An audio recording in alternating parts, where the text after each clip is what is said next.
കണ്ണൂർ ജില്ലയെ നടുക്കിയ സംഭവം. സമയം ഏകദേശം ഉച്ചയ്ക്ക് 12 മണിയോടുകൂടി പെരളശ്ശേരി ഭാഗത്തുള്ള ബസ് സ്റ്റോപ്പിൽ നിൽക്കുകയായിരുന്നു രാഖി എന്ന സ്ത്രീ. അപ്പോഴാണ് ആ ബസ് സ്റ്റോപ്പിന് സമീപത്തേക്ക് സ്കൂട്ടറിൽ ഒരു വ്യക്തി എത്തിയത്. വെള്ള നിറത്തിലെ സ്കൂട്ടിയിലെത്തിയ അയാൾ ബസ് സ്റ്റോപ്പിൽ നിൽക്കുന്ന സ്ത്രീയുടെ അടുത്തേക്ക് സ്ലോ ചെയ്ത ശേഷം എന്തോ ചോദിച്ചു. ആ സ്ത്രീ ആ ചോദ്യം കൃത്യമായി കേട്ടില്ല. എന്താണെന്ന് ചോദിക്കാൻ ആ സ്ത്രീ വാ തുറന്നത് മാത്രമേ ഓർമ്മയുള്ളൂ. പിന്നീട് എന്തോ കഴുത്തിൽ ബലമായി വലിയുന്നതായാണ് അനുഭവപ്പെട്ടത്. തന്റെ തല കഴുത്തിൽ നിന്ന് അറ്റുപോയതായി തോന്നിയ ആ സ്ത്രീ പെട്ടെന്നാണ് കണ്ണുകൾ തുറന്നത്. കണ്ണു തുറന്നു നോക്കിയപ്പോൾ ബൈക്കിലെത്തിയ ആ വ്യക്തിയെ കാണാനില്ല. കഴുത്തിന് അതിശക്തമായ വേദന അനുഭവപ്പെട്ട സ്ത്രീയുടെ ഉറക്കെയുള്ള നിലവിളി ശബ്ദം കേട്ടുകൊണ്ട് തൊട്ടടുത്ത പറമ്പിൽ ജോലി ചെയ്തുകൊണ്ടിരിക്കുകയായിരുന്ന തൊഴിലുറപ്പ് സ്ത്രീകൾ അവിടേക്ക് ഓടിയെത്തി. അപ്പോഴാണ് തന്റെ കഴുത്തിൽ കിടന്ന 5.5 പവനോളം തൂക്കം വരുന്ന സ്വർണ്ണമാല കാണാനില്ല എന്നുള്ള വിവരം രാഖി മനസ്സിലാക്കിയത്. രാഖിയുടെ നിലവിളി ശബ്ദം കേട്ടുകൊണ്ട് തൊട്ടടുത്ത കടയിലുണ്ടായിരുന്നവരും ആ സമീപ പ്രദേശങ്ങളിൽ കൂടി നടന്നുപോയ ആളുകളുമൊക്കെ അവിടേക്ക് ഓടിയെത്തി. അവരും ഒരു മിന്നായം പോലെ വെള്ള സ്കൂട്ടിയിൽ പോയ ആ വ്യക്തിയെ കണ്ടിരുന്നു. നാട്ടുകാർ വിവരമറിയിച്ചതിനെ തുടർന്ന് തൊട്ടടുത്തുള്ള പോലീസ് സ്റ്റേഷനിൽ നിന്നും ഒരു സംഘം പോലീസുകാർ അവിടേക്ക് എത്തി. കതിരൂർ പോകുന്ന വഴി ഏതെന്ന് ചോദിച്ചുകൊണ്ടായിരുന്നു ആ അപരിചിതൻ സ്കൂട്ടർ നിർത്തിയത്. എല്ലാ വിവരവും രാഖി SIക്ക് മുൻപാകെ മൊഴി നൽകി. ഈ സമയത്താണ് അവിടെ കൂടി നിന്ന ആളുകൾ ഒരു കാര്യം ശ്രദ്ധിക്കുന്നത്. മാല വലിച്ചു പൊട്ടിച്ചതിനെ തുടർന്ന് രാഖിയുടെ കഴുത്തിൽ വലിയൊരു മുറിവ് രൂപപ്പെട്ടിരിക്കുന്നു. പോലീസിന്റെ സഹായത്തോടുകൂടി ഉടൻ തന്നെ രാഖിയെ തൊട്ടടുത്തുള്ള ആശുപത്രിയിലേക്ക് മാറ്റി. സംഭവം അറിഞ്ഞ് അവിടെ കൂടിയ നാട്ടുകാരിൽ നിന്നും വിശദമായ മൊഴിയെടുത്ത ശേഷം പോലീസ് സംഘം കേസ് രജിസ്റ്റർ ചെയ്ത് അന്വേഷണം ആരംഭിച്ചു. രാഖി നിന്ന ബസ് സ്റ്റോപ്പിനും സമീപ പ്രദേശങ്ങളിലൂടെ വണ്ടി കടന്നുപോയിട്ടുള്ള മേഖലകളിലുള്ള കടകളിലെ CCTVകൾ കേന്ദ്രീകരിച്ചുള്ള അന്വേഷണമാണ് ആദ്യഘട്ടത്തിൽ പോലീസ് നടത്തിയത്. ആ അന്വേഷണം ഫലം കണ്ടു. പല CCTVകളിലും വെളുത്ത സ്കൂട്ടിയിൽ താടിയുള്ള കണ്ണട വെച്ച കഷണ്ടിയായ ഹെൽമറ്റ് ധരിക്കാത്ത ഒരു വ്യക്തി കടന്നുപോയിട്ടുണ്ട്. ചോരക്കുളം ബസ് സ്റ്റാൻഡിന് സമീപത്തുള്ള CCTVകൾ കേന്ദ്രീകരിച്ച് നടത്തിയ അന്വേഷണം മുതൽ 60 CCTVകൾ വരെ പോലീസ് സംഘം അന്വേഷണത്തിന് വിധേയമാക്കി. 60ാമത്തെ CCTV വിഷ്വൽ ലഭിച്ചിരിക്കുന്നത് കിളിരൂർ ഭാഗത്തുള്ള ഒരു കടയിൽ നിന്നാണ്. പെരളം പുലിയൂട്ട് റോഡിലൂടെയാണ് പ്രതി രക്ഷപ്പെട്ടിരിക്കുന്നതെന്നും പോലീസ് കണ്ടെത്തി. പ്രതി ഒരു ലോക്കൽ വ്യക്തിയാണെന്ന് നിഗമനത്തിലെത്തിയ പോലീസ് സംഘം CCTV വിഷ്വലുകളുടെ കോപ്പിയെടുത്ത് ആ പ്രദേശവാസികളെയും കടകളിലുള്ള ആളുകളെയും ഒക്കെ കാണിച്ചു തുടങ്ങി. വളരെ വേഗം പ്രതിയെ പിടികൂടാനാകുമെന്ന് കരുതിയ പോലീസ് സംഘത്തിന് തെറ്റി. ഒരാൾ പോലും ആ വ്യക്തിയെ തിരിച്ചറിഞ്ഞില്ല. തുടർച്ചയായ 3 ദിവസവും പ്രതിയുടെ CCTV വിഷ്വലുകളുമായി പോലീസ് കടകളായ കടകളൊക്കെ കയറിയിറങ്ങി അന്വേഷണം നടത്തിയെങ്കിലും ഒരു വിവരവും ലഭിച്ചില്ല. ഒടുവിൽ 3-ാം ദിവസം വൈകുന്നേരമായപ്പോൾ അപ്രതീക്ഷിതമായി ഒരു വ്യക്തി പോലീസ് സ്റ്റേഷനിലേക്ക് കടന്നു വന്നു. പോലീസിന്റെ കൈവശമുള്ള CCTV ദൃശ്യങ്ങളിലെ വ്യക്തിയെ തനിക്കറിയാമെന്ന് വാദിച്ചുകൊണ്ടായിരുന്നു ആ വ്യക്തി വന്നത്. CCTV വിഷ്വലുകളിലുള്ള വ്യക്തി വർഷങ്ങളായി ഗൾഫിലാണ്. കഴിഞ്ഞ കുറച്ച് നാളുകളെ ആയിട്ടുള്ളൂ നാട്ടിലേക്ക് വന്നിട്ട്. അയാളുടെ മകളുടെ വിവാഹ ആവശ്യവുമായി ബന്ധപ്പെട്ട് ഇപ്പോൾ അല്പം ദൂരത്തേക്ക് പോയിരിക്കുകയാണ്. 2 ദിവസത്തിനകം തന്നെ അയാൾ മടങ്ങിയെത്തും. അയാളുടെ പേര് താജുദ്ദീൻ എന്നാണ്. കതിരൂർ ഭാഗത്താണ് അയാളുടെ വീട്. ആ വ്യക്തിയുടെ താമസ സ്ഥലം ഉൾപ്പെടെയാണ് സ്റ്റേഷനിലേക്ക് മൊഴി നൽകാനെത്തിയ വ്യക്തി പറഞ്ഞത്.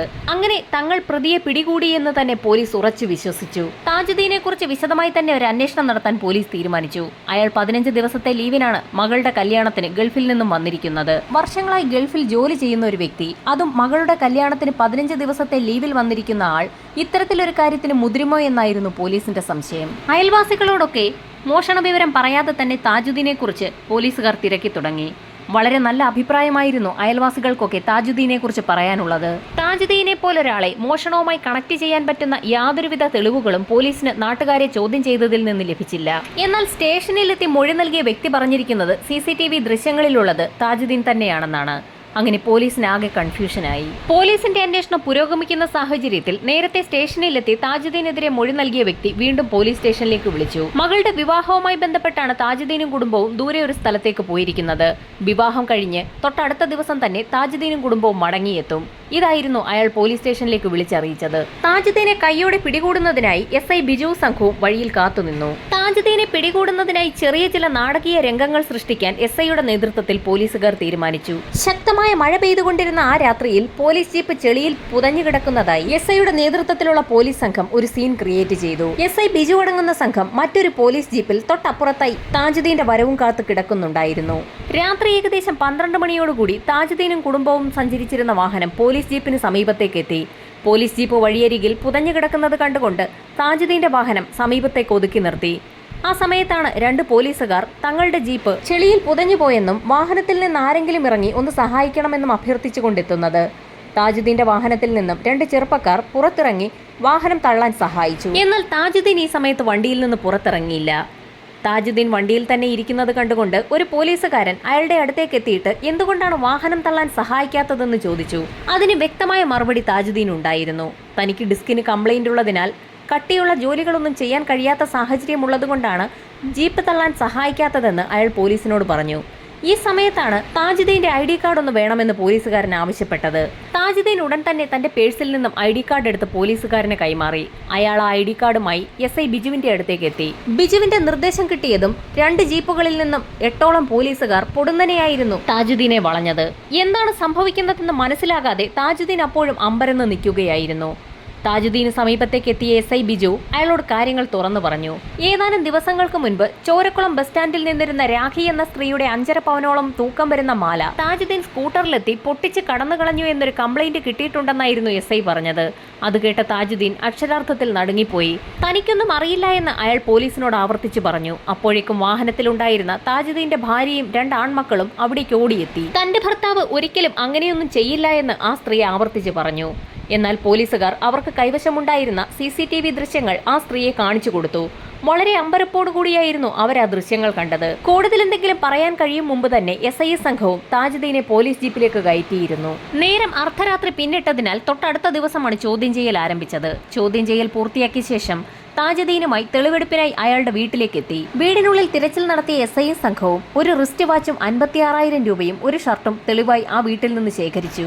ബസ് സ്റ്റോപ്പിൽ നടന്ന മാലമോഷണം നടത്തിയിരിക്കുന്നത് താജുദ്ദീൻ എന്ന വ്യക്തിയാണെന്നും അയാളെ പോലീസ് അറസ്റ്റ് ചെയ്തു എന്നുമുള്ള വാർത്ത നാടാകെ പരന്നു. മാലമോഷണം നടന്ന ബസ് സ്റ്റാൻഡിന് സമീപത്തും തെളിവെടുപ്പിനായി താജുദ്ദീനുമായി പോലീസ് സംഘം എത്തി. സംഭവം നടന്ന സമയത്ത് അവിടേക്ക് ഓടിക്കൂടിയ അന്നത്തെ അതേ തൊഴിലുറപ്പ് സ്ത്രീകളെയൊക്കെ അവിടെ വിളിച്ചു വരുത്തി ചോദ്യം ചെയ്തു. ഏകദേശം താജുദ്ദീനെ പോലെ തന്നെ ഇരിക്കുന്ന ഒരു വ്യക്തി തന്നെയാണെന്ന് മോഷണം നടത്തിയതെന്ന് ആ സ്ത്രീകൾ മൊഴി നൽകി. എന്നാൽ കൂട്ടത്തിൽ ഒരു സ്ത്രീ അന്ന് മോഷണം നടത്തിയ വ്യക്തിക്ക് താജുദ്ദീനേക്കാൾ കുറച്ചുകൂടി തടിയുണ്ടായിരുന്നു എന്ന് മൊഴി നൽകി. എന്നാൽ മുഖം ഏകദേശം താജുദ്ദീന്റേതുപോലെ തന്നെയാണെന്നും അവർ കൂട്ടിച്ചേർത്തു. സംഭവം നടന്ന ദിവസം ചോരക്കുളം ബസ് സ്റ്റോപ്പിന് സമീപത്തുകൂടി വെള്ള സ്കൂട്ടി ഓടിച്ചുകൊണ്ടുപോയത് താജുദ്ദീൻ തന്നെയെന്ന് അവിടെ കൂടിയ ഒട്ടുമിക്ക ആളുകളും പോലീസിന് മൊഴി നൽകി. എന്നാൽ അപ്പോഴും താൻ ഇതൊന്നും ചെയ്തിട്ടില്ല, തനിക്കൊന്നും അറിയില്ല എന്നുള്ള കാര്യത്തിൽ തന്നെ താജുദ്ദീൻ ഉറച്ചു നിന്നു. തെളിവെടുപ്പ് പൂർത്തിയാക്കിയ പോലീസ് സംഘം തിരികെ പോലീസ് സ്റ്റേഷനിൽ മടങ്ങിയെത്തിയപ്പോൾ താജുദ്ദീന്റെ ബന്ധുക്കളൊക്കെ അവിടെ എത്തിയിരുന്നു. മാലമോഷണവുമായി ബന്ധപ്പെട്ടുള്ള പോലീസ് അന്വേഷണം തീർത്തും തെറ്റാണെന്നും തന്റെ ഭർത്താവ് ഈ മോഷണം നടന്നു എന്ന് പറയുന്ന സമയത്ത് മറ്റൊരു സ്ഥലത്തായിരുന്നു എന്നും അതിന് വ്യക്തമായ തെളിവുകൾ തന്റെ പക്കലുണ്ടെന്നും താജുദ്ദീന്റെ ഭാര്യ പോലീസിനോട് പറഞ്ഞു. എന്നാൽ താജുദ്ദീനെ നിരവധി ആളുകൾ തിരിച്ചറിഞ്ഞു എന്നും പോലീസ് അന്വേഷണം വഴിതെറ്റിക്കാനാണ് താജുദ്ദീന്റെ ബന്ധുക്കളുടെ ശ്രമമെന്നുമായിരുന്നു SI സംഘവും ആരോപിച്ചത്. താജുദ്ദീന്റെ കുടുംബം അയാൾ നിരപരാധിയാണെന്ന് തെളിയിക്കുന്ന പല തെളിവുകളും പോലീസിനെ കാണിക്കാൻ ശ്രമിച്ചെങ്കിലും അതൊന്നും പോലീസ് സംഘം കൈക്കൊണ്ടില്ല. അതിന് കാരണം പോലീസ് കളക്ട് ചെയ്ത CCTV ദൃശ്യങ്ങളിലുള്ളത് താജുദ്ദീൻ തന്നെയാണെന്നുള്ള പോലീസിന്റെ ഉറച്ച വിശ്വാസമായിരുന്നു. പ്രതി താജുദ്ദീൻ തന്നെയെന്ന് ഉറപ്പിച്ച പോലീസ് സംഘം തൊട്ടടുത്ത ദിവസം തന്നെ താജുദ്ദീനെ തലശ്ശേരിയിലെ സിവിൽ ആൻഡ് ക്രിമിനൽ കോടതിയിൽ ഹാജരാക്കി. അയാൾക്കെതിരെയുള്ള കുറ്റങ്ങൾ വായിച്ചു കേട്ട ഉടൻ തന്നെ കോടതി താജുദ്ദീനോട് ഒരു കാര്യം ചോദിച്ചു: താങ്കൾ കുറ്റം ചെയ്തിട്ടുണ്ടോ എന്ന്. എന്നാൽ താൻ ഒരു തെറ്റും ചെയ്തിട്ടില്ല എന്ന് താജുദ്ദീൻ ആവർത്തിച്ച് പറഞ്ഞു. അയാളെ 15 ദിവസം റിമാൻഡ് ചെയ്തു. താജുദ്ദീൻ പറയുന്ന കാര്യങ്ങളൊന്നും തന്നെ ആരും ചെവിക്കൊണ്ടില്ല. റിമാൻഡ് കാലാവധിയിൽ ജാമ്യത്തിന് ശ്രമിച്ചെങ്കിലും ജാമ്യം ലഭിച്ചില്ല. താജുദ്ദീന്റെ അറസ്റ്റ് ഗൾഫിലെ അദ്ദേഹത്തിന്റെ ബിസിനസിനെയും കാര്യമായി തന്നെ ബാധിച്ചു. ഇതോടൊപ്പം തന്നെ അയൽക്കാരും ആ കുടുംബത്തെ ആക്ഷേപിച്ചു തുടങ്ങി. അന്ന് എന്താണ് യഥാർത്ഥത്തിൽ സംഭവിച്ചതെന്നറിയുന്നതിനായി താജുദ്ദീനെ ഉറച്ചു വിശ്വസിച്ച അയാളുടെ കുറച്ച് സുഹൃത്തുക്കൾ ജയിലിലെത്തി താജുദ്ദീനെ കണ്ടു. വിശദമായി തന്നെ അന്ന് നടന്ന സംഭവങ്ങളൊക്കെ അന്വേഷിക്കുകയും ചെയ്തു. സംഭവം നടന്ന ദിവസം രാവിലെ മുതൽ അന്ന് വൈകുന്നേരം വരെ ഉണ്ടായ മുഴുവൻ കാര്യങ്ങളും താജുദ്ദീൻ സുഹൃത്തുക്കളോട് പറഞ്ഞു. താജുദ്ദീൻ പറഞ്ഞ കാര്യങ്ങൾ തന്നെയാണ് അദ്ദേഹത്തിന്റെ വീട്ടുകാരും പറഞ്ഞത്. ഇതിൽ നിന്നും താജുദ്ദീന്റെ കാര്യത്തിൽ എന്തോ ചില ഗെയിം നടക്കുന്നുണ്ടെന്ന് തന്നെ സുഹൃത്തുക്കൾക്ക് മനസ്സിലായി. സുഹൃത്തുക്കൾ ഒരു കാര്യം തീരുമാനിച്ചു: സംഭവം നടന്ന ദിവസം താജുദ്ദീൻ എവിടെയൊക്കെ ആയിരുന്നു എന്നുള്ളതിന് വ്യക്തമായ തെളിവുകൾ സംഘടിപ്പിക്കാൻ കഴിഞ്ഞാൽ കോടതിയിൽ ഒരു പക്ഷേ അദ്ദേഹത്തിന് അനുകൂല വിധി നൽകിയേക്കും. താജുദ്ദീൻ പറഞ്ഞതനുസരിച്ച് സംഭവം നടന്ന ദിവസം ഏകദേശം 11:30 മണിയോടുകൂടി അയാൾ കതിരൂരിൽ എത്തിയിട്ടുണ്ട്. അത് ശരിയാണോ എന്നറിയുന്നതിനായി സുഹൃത്തുക്കൾ കതിരൂർ ജംഗ്ഷനിൽ സംഭവം നടന്ന ദിവസം 11:30 മണിക്കുള്ള CCTV ദൃശ്യങ്ങൾ ശേഖരിച്ചു. സമീപത്തുള്ള കടകളിലേക്ക് CCTV ദൃശ്യങ്ങൾ ശേഖരിച്ച സമയത്താണ് വളരെ നിർണായകമായ ഒരു ദൃശ്യം സുഹൃത്തുക്കൾക്ക് ലഭിക്കുന്നത്. മാലമോഷണം നടന്നിരിക്കുന്നത് ചോരക്കുളം ബസ് സ്റ്റോപ്പിലാണ്. ചോരക്കുളം ബസ് സ്റ്റോപ്പും കതിരൂരും തമ്മിൽ ഏകദേശം 9 കിലോമീറ്റർ ദൂരമുണ്ട്. 11:55 കതിരൂർ ജംഗ്ഷനിൽ കാണുന്ന താജുദ്ദീന്റെ ഡ്രസ്സും 12:10 ചോരക്കുളം ബസ് സ്റ്റാൻഡിന് സമീപത്ത് കാണുന്ന കടകളിലെ CCTV ദൃശ്യങ്ങളിൽ കാണുന്ന മോഷ്ടാവിന്റെ ഡ്രസ്സും രണ്ടാണ്. 11:55 കതിരൂർ ജംഗ്ഷനിൽ നിൽക്കുന്ന താജുദ്ദീന് മോഷ്ടാവിന്റെ അതേ ഡ്രസ്സിൽ അതേ വെളുത്ത സ്കൂട്ടിയിൽ എങ്ങനെ പാഞ്ഞാലും 12:10 ചോരക്കുളം ബസ് സ്റ്റോപ്പിന് സമീപം എത്താൻ കഴിയില്ല. സുഹൃത്തുക്കൾക്ക് ആ കാര്യം ഉറപ്പായി. ഈ സമയത്തായിരുന്നു താജുദ്ദീന്റെ ഭാര്യ നിർണായകമായ ഒരു ബാങ്ക് സ്റ്റേറ്റ്മെന്റ് സുഹൃത്തുക്കൾക്ക് കൈമാറുന്നത്. സംഭവം നടന്ന ദിവസം പോലീസ് തെളിവെടുപ്പിനെത്തിയപ്പോൾ വീട്ടിൽ നിന്ന് കണ്ടെത്തിയ 56,000 രൂപ ബാങ്കിൽ നിന്നും താജുദ്ദീൻ തന്നെ പിൻവലിച്ചതാണ്. ബാംഗ്ലൂരിൽ പഠിക്കുന്ന മകന്റെ പഠന ആവശ്യത്തിന് വേണ്ടിയാണ് ബാങ്കിൽ നിന്നും ആ തുക പിൻവലിച്ചത്. ഇതിനു പുറമെ സുഹൃത്തുക്കൾ വളരെ നിർണായകമായ മറ്റൊരു ഡേറ്റ കൂടി കളക്ട് ചെയ്തു. സംഭവം നടന്ന ദിവസത്തെ അതേ സമയത്തെ താജുദ്ദീന്റെ മൊബൈൽ ടവർ ലൊക്കേഷനായിരുന്നു അത്. സംഭവം നടന്ന സമയത്ത് ചോരക്കുളം ബസ് സ്റ്റാൻഡിന് സമീപത്തുള്ള ഒരു മൊബൈൽ ടവർ ലൊക്കേഷനിൽ പോലും താജുദ്ദീൻ ഉണ്ടായിരുന്നില്ല. എങ്കിലും പോലീസുകാർ കാണിച്ച മാലമോഷ്ടാവിന്റെ അന്നത്തെ CCTV വിഷ്വൽസ് എല്ലാം സുഹൃത്തുക്കളും താജുദ്ദീന്റെ ബന്ധുക്കളും ചേർന്ന് ഒന്നുകൂടി കണ്ടുനോക്കി. മോഷണം നടത്തിയ വ്യക്തി കയ്യിൽ ഒരു വള ധരിച്ചിരിക്കുന്നത് അപ്പോഴാണ് സുഹൃത്തുക്കളുടെ ശ്രദ്ധയിൽപ്പെട്ടത്. താജുദ്ദീൻ ജീവിതത്തിൽ ഒരിക്കൽ പോലും അത്തരത്തിലൊരു വള ധരിച്ചിട്ടേയില്ല എന്ന് സുഹൃത്തുക്കൾക്കും ബന്ധുക്കൾക്കും 100% ഉറപ്പായിരുന്നു. അത് മാത്രവുമല്ല, CCTVയിൽ കാണുന്ന വ്യക്തിക്ക് നെറ്റിയിൽ ഒരു വെട്ടുണ്ടായിരുന്നു.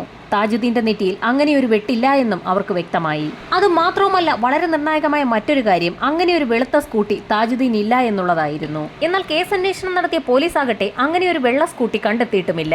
താജുദ്ദീനെ അനുകൂലിക്കുന്ന നിരവധി തെളിവുകളാണ് അയാളുടെ കുടുംബം കണ്ടെത്തിയിരിക്കുന്നത്. ഒരിക്കൽ സ്റ്റേഷനിലെത്തി താജുദ്ദീന്റെ നിരപരാധിത്വം തെളിയിക്കാൻ ശ്രമിച്ചെങ്കിലും അവരത് കൈക്കൊള്ളാത്ത സാഹചര്യത്തിൽ താജുദ്ദീന്റെ കുടുംബം എഴുതി തയ്യാറാക്കിയ പരാതിയും താജുദ്ദീനെ അനുകൂലിക്കുന്ന തെളിവുകളും ഫോട്ടോഗ്രാഫ്സും ഒക്കെയായി നേരെ തിരുവനന്തപുരത്തെത്തി DGPയെ കാണാൻ തീരുമാനിച്ചു. ആ തെളിവുകളിലൂടെ കടന്നുപോയ DGPക്ക് പോലീസ് അന്വേഷണം തെറ്റായ ദിശയിലാണ് നടക്കുന്നതെന്ന് വ്യക്തമായി. അന്വേഷണത്തിന് പുതിയൊരു സംഘത്തെ നിയോഗിക്കുകയും ചെയ്തു. ഈ സമയത്തായിരുന്നു താജുദ്ദീൻ ജാമ്യത്തിൽ പുറത്തിറങ്ങുന്നത്. പുറത്തിറങ്ങിയ അദ്ദേഹം തിരുവനന്തപുരത്തെത്തി സുഹൃത്തുക്കളായ രാഷ്ട്രീയ നേതാക്കളുടെ സഹായത്തോടുകൂടി മന്ത്രിക്കും പ്രതിപക്ഷ നേതാവിനുമൊക്കെ പരാതി നൽകി. വാർത്താ മാധ്യമങ്ങളിലൊക്കെ പ്രചരിച്ച സമയത്തായിരുന്നു ചോരക്കുളത്ത് മോഷണം നടത്തിയ വ്യക്തിയെ തനിക്കറിയാമെന്ന് പറഞ്ഞുകൊണ്ട് ഒരു വ്യക്തി വാർത്തയ്ക്ക് താഴെ കമന്റ് ഇടുന്നത്. ഉടൻ തന്നെ ആ കമന്റ് ഇട്ട വ്യക്തിയെ കണ്ടെത്തി.